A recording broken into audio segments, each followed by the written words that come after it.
पूरी दुनिया के टॉप 5 या फिर टॉप 10 ऑयल रिजर्व जो है वो किस कंट्री के पास है। तो टॉप 5 में 3 countries, Iran, Iraq, Saudi Arabia, ये मिडिल ईस्ट हैं। ये मैप में अगर आप देखिए इतना छोटा सा जो एरिया है, लेकिन पूरे वर्ल्ड का जो ऑयल है वो कंट्रोल होता है यहाँ से। और अगर मैं आपसे वर्ल्ड की टॉप न्यूक्लियर वॉरहेड जो कंट्रीज हैं उनके बारे में पूछूं, वो टॉप पे कौन से हैं, तो US, Russia, UK, France, China, India, Pakistan, सबके नाम मिलेंगे आपको। लेकिन आपको एक भी मिडिल ईस्ट की ऑयल प्रोड्यूसिंग कंट्री का नाम नहीं मिलेगा आपको न्यूक्लियर वॉरहेड की लिस्ट में, और होंगे भी नहीं, ये कभी जिंदगी में नहीं होने देंगे। अब आप इस पे कहोगे कि ईरान तो बना रहा है, ईरान बनाने वाला है, तो हाँ देखिए ईरान के बनने की पॉसिबिलिटी है, लेकिन उसके पीछे भी काफी गेम चल रहे हैं। अभी देखिए जब तक मिडिल ईस्ट में अकेले, सिर्फ और सिर्फ अकेले इजराइल के पास न्यूक्लियर रहेंगे, तब तक इजराइल डोमिनेट करेगा, और जब तक इजराइल डोमिनेट करेगा तब तक मिडिल ईस्ट के ऊपर यूएस अपनी मनमानी करेगा, यूएस का कंट्रोल रहेगा। और चाइना और रशिया जो है वो बिल्कुल नहीं चाहते हैं कि यूएस अपनी चलाए, तो धीरे धीरे ईरान को सपोर्ट कर रहे हैं कि ईरान और स्ट्रांग हो, और ईरान स्ट्रांग होगा सिर्फ और सिर्फ न्यूक्लियर से। एक न्यूक्लियर डेटरेंस के बारे में आपने सुना होगा, इसकी वजह से 2 न्यूक्लियर कंट्रीज जो हैं वो आपस में नहीं लड़ पाती हैं,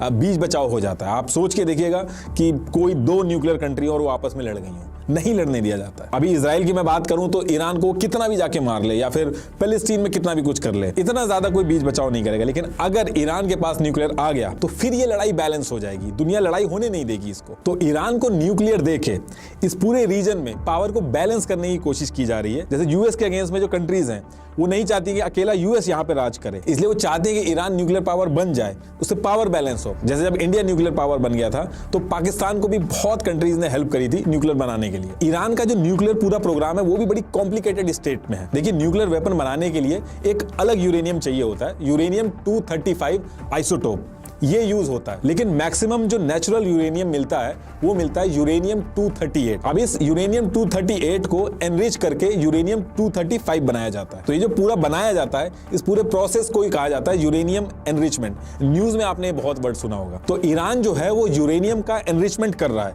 अभी आज की डेट तक 60% यूरेनियम ईरान ने एनरिचमेंट कर लिया है, और वेपन बनाने के लिए जो यूज होता है वो 90% चाहिए होता है। तो सारा गेम इसी एनरिचमेंट का है। फिर आगे चल के जो वेपन की टेक्नोलॉजी होती है वो बन जाती है, लेकिन मेन गेम इसी चीज का है। जैसे मैं आपको अभी ये बता रहा हूं, नेतन्याहू जो है इजराइल के पीएम, उन्होंने यूएन में ऐसे ही करके समझाया था कि ईरान कहां तक पहुंच चुका है यूरेनियम एनरिचमेंट में। लेकिन होता क्या है कि ईरान जैसे जैसे आगे पहुंचता है उसको पीछे कर दिया जाता है। इस पूरे प्रोग्राम में जितने भी ईरान के साइंटिस्ट हैं उनको कोई अननोन लोग जो हैं वो आके मार जाते हैं, और प्रोग्राम वहीं पर रुक जाता है या फिर पीछे हो जाता है। और ईरान के लिए यूरेनियम एनरिचमेंट जो है सिर्फ यही एक इशू नहीं है, पैसा भी बहुत बड़ी दिक्कत है। इसके लिए बहुत ज्यादा पैसा चाहिए होता है। यूएस ने हर तरीके से सैंक्शन लगा रखा है ईरान के ऊपर, तो ईरान के पास पैसे की भी बहुत दिक्कत है, और न्यूक्लियर पावर बनने के लिए बहुत सारा पैसा चाहिए होता है। अगर मैं यूएस की बात करूं तो ईयर 1996 तक यूएस ने $773 बिलियन लगाए थे उसको बनाने में, और जबकि वो बहुत छोटा था, और $6.1 ट्रिलियन उसको डिप्लॉय करने में लगाए थे।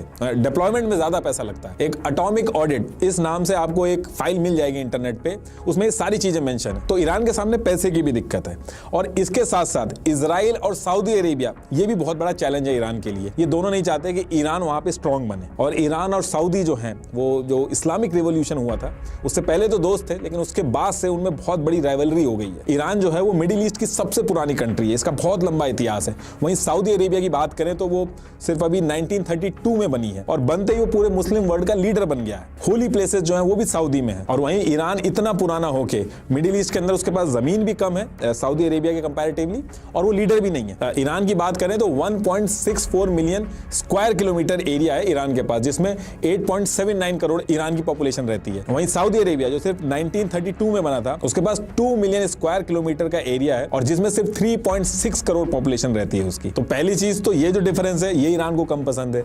दूसरा, ईरान का मानना है कि वो एक इस्लामिक देश है, उसको लीडर होना चाहिए, जो मुस्लिम उम्मा है उसका लीडर उसको होना चाहिए, लेकिन उसकी बजाय सऊदी जो है वो लीडर है। तो ईरान जो है वो यही प्रोजेक्ट करने की कोशिश करता है कि जो सऊदी है वो तो यूएस की गोद में बैठा है, यूएस का सपोर्टर है, यूएस के जो बेसेस हैं वो सऊदी के अंदर है। वहीं ईरान, हम एक इस्लामिक देश है, हम जो पूरा मुस्लिम उम्मा है उसके सपोर्ट में, और ये सब करके वो एक लीडर बनना चाहता है मिडिल ईस्ट के अंदर। और इन्हीं सब बातों को लेकर सऊदी अरेबिया और ईरान के बीच में बहुत बड़ी दुश्मनी हो गई है। आप मिडिल ईस्ट का कोई भी कंफ्लिक्ट उठाओगे तो जो सऊदी अरेबिया है और जो ईरान है, ये दोनों अपने अपने इंटरेस्ट देख के एकदम अगेंस्ट में खड़े रहते हैं। जैसे मैं आपको एग्जांपल समझाऊं, जैसे बहराइन है, इसमें जब कन्फ्लिक्ट हुआ तो ईरान ने एंटी गवर्नमेंट ग्रुप जो थे उनको सपोर्ट किया, लेकिन सऊदी ने बहराइन के जो राजशाही थी उसको सपोर्ट किया। ऐसे ही लेबनान में ईरान ने शिया लेड जो हिजबुल्लाह था उसको सपोर्ट किया।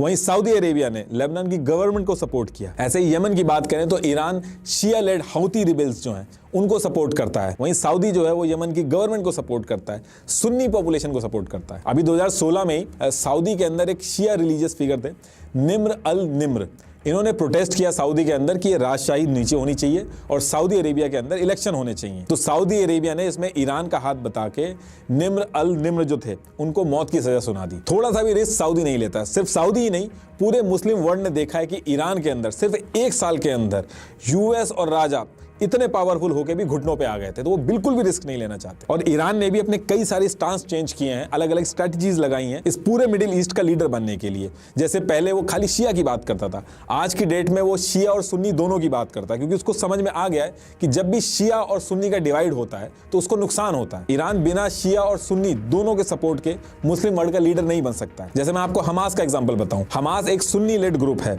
और हमास पे एलिगेशन भी लगते रहे हैं कि जो गाजा के अंदर शिया माइनॉरिटी है उसका एक्सप्लॉइट करते हैं लोग, लेकिन उसके बाद भी हमास को सपोर्ट करता है ईरान अपने इंटरेस्ट पूरे करने के लिए। पैलेस्टीन के जितने भी बाकी ग्रुप हैं वो नेशनलिज्म की बात करेंगे, अरब वर्ल्ड के सपोर्ट में रहते हैं, लेकिन हमास जो है वो इजराइल के अगेंस्ट में रहता है और इसलिए हमास और ईरान की बहुत अच्छे से पटती है। और किसी भी सिचुएशन में ईरान को इजराइल के अगेंस्ट में खड़ा रहना ही होगा, क्योंकि यहां से ही उसके इंटरेस्ट पूरे होंगे। एक तो जेरूसलेम जो है वहां पे रिलीजियस डिस्प्यूट है, और अगर ईरान मुस्लिम वर्ल्ड का लीडर बनने की बात करता है और रिलीजियस डिस्प्यूट में मुस्लिम के साथ नहीं खड़ा रहेगा तो वो बन नहीं पाएगा। दूसरा, इजराइल जो है वो एक जूस देश है, पैलेस्तीन जो है वो एक मुस्लिम देश है। पैलेस्तीन का जो इशू है वो पूरे वर्ल्ड के जो मुस्लिम है उनके लिए बहुत बड़ा कॉज है। ईरान इस मुस्लिम वर्ल्ड के बहुत बड़े कॉज को अगर किसी तरीके से पूरा कर देता है तो मुस्लिम वर्ल्ड में बहुत बड़ा बन के निकलेगा। और इन केस अगर नहीं भी कर पाता है, स्ट्रगल भी करता है अपनी प्रॉक्सीज के थ्रू, तो भी उसको फायदा है, क्योंकि मुस्लिम वर्ल्ड में ये मैसेज जाएगा कि सऊदी जो इतना स्ट्रांग है वो यूएस की गोद में जाके बैठा है, वहीं ईरान जो है जो कि वीक है उसके बाद भी वो स्ट्रगल कर रहा है, वो अपनी इकोनॉमी की नहीं सोच रहा है, उसके बाद भी लड़ रहा है वो। और अभी करंट सिचुएशन की बात करूं तो ईरान डायरेक्ट नहीं लड़ सकता,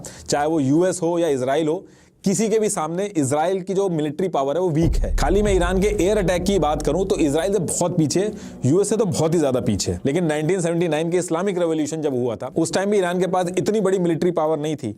खुमैनी उसके बाद भी जीते थे। ईरान के अंदर इस्लामिक रिवॉल्यूशन आया था। ईरान ये जो हुतीज, हिजबुल्लाह, हमास, इनके साथ मिलकर जो प्रॉक्सी वॉर कर रहा है, यूएस और इजराइल दोनों के लिए सरदर्द बना हुआ है। ईरान के जो इस्लामिक रिवॉल्यूशनरी गार्ड्स हैं उसकी जो 5 ब्रांचेज हैं उसमें से एक कुद्स फोर्स है जो इंटेलिजेंस और उनका फुल टाइम जॉब है हिजबुल्लाह, हमास, ऐसी जो प्रॉक्सीज हैं इनको हथियार वगैरह देना और इनको सपोर्ट करना। ये जो इमेज में रेड में आप देख रहे हैं ये सब ईरान की प्रॉक्सीज है जो इजराइल और यूएस के अगेंस्ट में खड़ी होती हैं। ये जो आप देख रहे हैं इमेज में, ये इतने अटैक कर चुके हैं 2018 से। और अगर ये हमास, हिजबुल्लाह, हौतीज ये आगे चल के अपनी कंट्रीज के अगर लीडर बनेंगे तो सबसे बड़ा जो फायदा होगा वो ईरान का होगा और ईरान का जो इंटरेस्ट है वो पूरा हो जाएगा। तो ईरान इन सारी चीजों को एक लॉन्ग टर्म इन्वेस्टमेंट की तरह से देख रहा है।